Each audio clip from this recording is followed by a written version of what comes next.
写真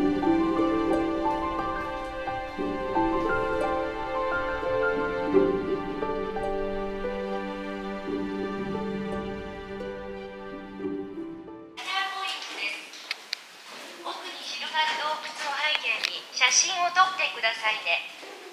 ライトの下に立って撮ると綺麗に撮れますよ。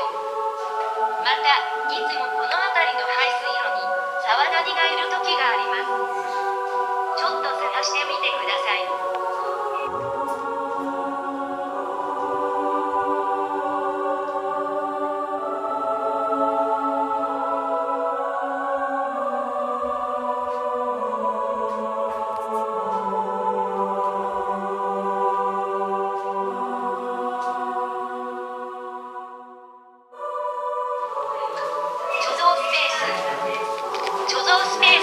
2500平方メートルあり、貯蔵能力は 1.8 リットル瓶で約20万本。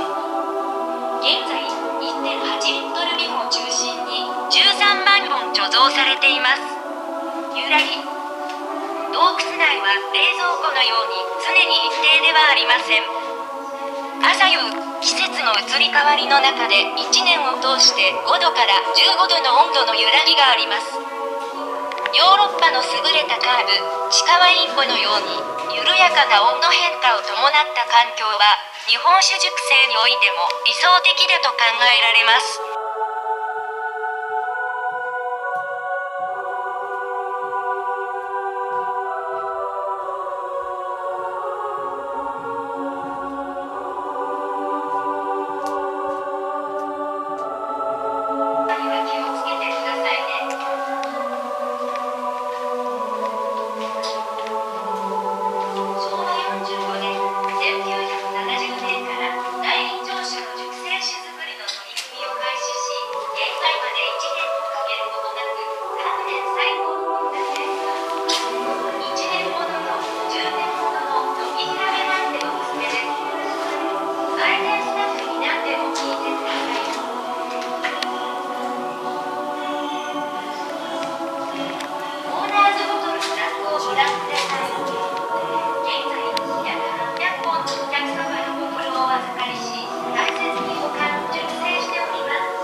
はい、で一応説明がこう1、10、20って内側からあるんですけど、それの並びと同じようにこれも1、10、20ってことで、はい、でこれはクリームチーズなんですけど、酒粕に漬け込んで香り風味をつけてるので、おつまみとして、はい。